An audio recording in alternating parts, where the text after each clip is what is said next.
Hello students, elasticity of demand. Today we talk about factors affecting price elasticity of demand. जो price elasticity of demand को प्रभावित करने वाले factors हैं उनकी आज हम चर्चा करेंगे। तो पहला फैक्टर है नेचर ऑफ कमोडिटी, कि वस्तु किस टाइप की है, लग्जरी है या जनरल यूज आने वाली है या हमारे लिए आरामदायक है। तो लग्जरी है तो more elastic demand as compared to comfort. जो लग्जरी आइटम्स होते हैं उनकी डिमांड ज़्यादा फ्लेक्सिबल होती है, ज़्यादा इलास्टिक होती है, जो हमारे लिए आरामदायक वस्तु है। जैसे हमें फ्रिज की ज़रूरत है, हमारे लिए आरामदायक है, लेकिन अगर हमें एसी चाहिए तो हमारे लिए वो लग्जरी है। तो लग्जरी जो आइटम्स हैं उनकी डिमांड मोर इलास्टिक होती है। एसी की जरूरत नहीं तो हम उसे पोस्टपोन कर सकते हैं, नहीं भी लें, लेकिन फ्रिज हमारे लिए आरामदायक है तो उसकी जो एसी की तुलना में फ्रिज की डिमांड कम इलास्टिक होगी, एसी की डिमांड ज़्यादा इलास्टिक होगी। वेराइज नेसेसिटीज है लेस इलास्टिक डिमांड, और जिन चीज़ों की हमें नेसेसिटी है, ज़रूरत है, उन चीज़ों की हमें जो डिमांड है वो हमेशा बनी रहती है, वो लेस इलास्टिक होगी, अर्थात उनकी डिमांड में ज़्यादा परिवर्तन नहीं आएगा। जो लग्जरी आइटम है उनकी डिमांड अचानक से बहुत तेज़ी से बढ़ सकती है, घट सकती है, और जो नेसेसिटी की चीज़ें हैं उनकी डिमांड में चाहे रेट कम हो चाहे ज़्यादा हो, कोई ज़्यादा परिवर्तन उनमें नहीं आता है। Next, availability of substitute. Availability of substitute, जिस वस्तु की सब्स्टिट्यूट ज़्यादा होंगे, चाहे आती है डायमंड की भी आती है, चाहे ब्रुक बॉन्ड रेड लेबल आती है, चाहे टाटा की भी आती है, तो जिस वस्तु के सब्स्टिट्यूट ज़्यादा होंगे उस वस्तु की demand is more elastic in case of more substitute. तो जिन वस्तुओं के सब्स्टिट्यूट ज़्यादा होते हैं उन वस्तुओं की डिमांड ज़्यादा इलास्टिक होती है। उनकी कीमत में थोड़ा अंतर आने पर उनकी डिमांड में बहुत ज़्यादा अंतर आ जाता है, क्योंकि जो डबल डायमंड की चाय पीने वाले हैं, अगर डबल डायमंड की कीमत में परिवर्तन आता है तो जो उसकी रेड लेबल चाय है, जो उसकी समकक्ष है, लगभग उसी कीमत में है, तो वो वहाँ से उसके जो कस्टमर है वहाँ शिफ्ट कर जाएंगे और डबल डायमंड की डिमांड अचानक से बहुत तेजी से डाउन हो जाती है। तो हम कह सकते हैं कि जिस वस्तु के सब्स्टिट्यूट ज़्यादा होते हैं उस वस्तु की डिमांड मोर इलास्टिक रहती है। Next, national income level demanding more elastic in case of lower income groups. जो ज़्यादा पैसा कमाने वाले लोग हैं, जिनकी इनकम ज़्यादा है, उनके अगर उनकी जो वस्तु है जो वो लेते हैं उनके दामों में थोड़ी बहुत कमी है, ज़्यादा हो जाती है, वो ज़्यादा ध्यान नहीं देते क्योंकि उनके ऊपर ज़्यादा फर्क नहीं पड़ता, तो उनकी डिमांड बनी रहती है ज़्यादा जो इनकम ग्रुप वाले लोग हैं उनके लिए।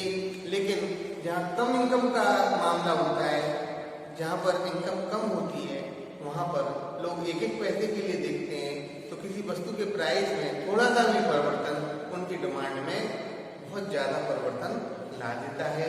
और इस प्रकार हम कह सकते हैं कि डिमांड जो लोअर इनकम ग्रुप के लोग हैं उनके मामले में ज़्यादा इलास्टिक होती है, उनमें प्राइस के घटने या बढ़ने पर बहुत ज़्यादा परिवर्तन हो जाता है। Level of price, expensive goods are more elastic. जिन वस्तुओं के बहुत महंगी वस्तुएं होती हैं उनकी डिमांड मोर इलास्टिक होती है। महंगी वस्तुएं लोग नहीं खरीदना पसंद करते अगर उनकी इनकम कम है तो, या उनकी प्राइस में थोड़ा सा कम या ज़्यादा होने पर महंगी जो वस्तुएं जैसे सोना है, सोने की में एकदम अगर 1000 रुपये प्रति ग्राम बढ़ जाता है तो उसकी डिमांड अचानक से बहुत कम हो जाएगी, लेकिन वही 1000 रुपये प्रति ग्राम अगर डिमांड में अचानक से उछाल आ जाता है तो हम कह सकते हैं कि जो एक्सपेंसिव वस्तुएं, महंगी वस्तुएं हैं, उनकी प्राइस के बढ़ने लगने पर उनकी डिमांड में अचानक से बहुत ज्यादा परिवर्तन आ जाता है। Next, postponement of consumption commodity with less urgent demand are more elastic. Postponement of consumption, जिन चीजों की हमें जरूरत कम होती है, अगर उनकी प्राइस में तेजी आ जाती है तो हम उन वस्तुओं को खरीदना कुछ समय के लिए पोस्टपोन कर देते हैं, भाई अगले महीने ले लेंगे और उससे अगले महीने ले लेंगे। तो हम कह सकते हैं कि जो हमारे लिए अर्जेंट नहीं है जो चीजें, उनकी डिमांड ज्यादा इलास्टिक होती है। Next, number of uses, demand is more elastic for a commodity having several uses.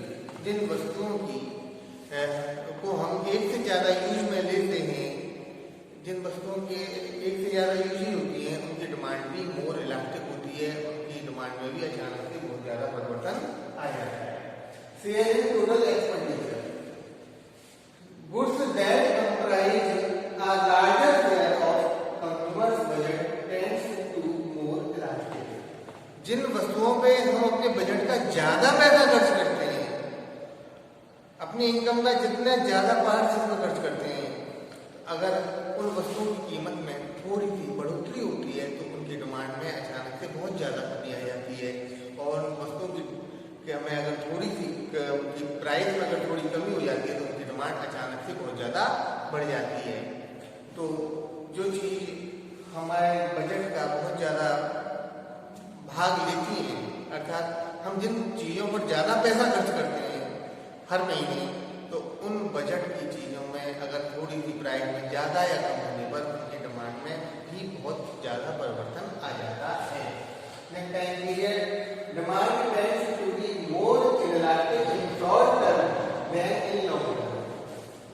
Short term में किसी वस्तु की डिमांड प्राइस के घटने बढ़ने पर ज्यादा बढ़ती या घटती नहीं है, अर्थात इनइलास्टिक होती है। लॉन्ग टर्म में अगर हम लॉन्ग टर्म की बात करें तो जो डिमांड है वो प्राइस के घटने या बढ़ने पर उनकी डिमांड में ज्यादा परिवर्तन आ जाता है। Next, habits, goods which are not habitual necessities have more elastic demand. जो वस्तुएं हमारी हैबिट में होती हैं, जिनको हमें चाहिए ही चाहिए, तो उनकी डिमांड में उनकी प्राइस बढ़ने या घटने पर ज्यादा असर नहीं पड़ता है। जैसे कोई गुटखा खाता है, जिसको रजनीगंधा खाने की आदत है, तो वो चाहे रजनीगंधा 10 रुपये का मिले तो भी लेगा, 15 का मिले तो भी लेगा, 5 रुपये का मिले तो भी लेगा।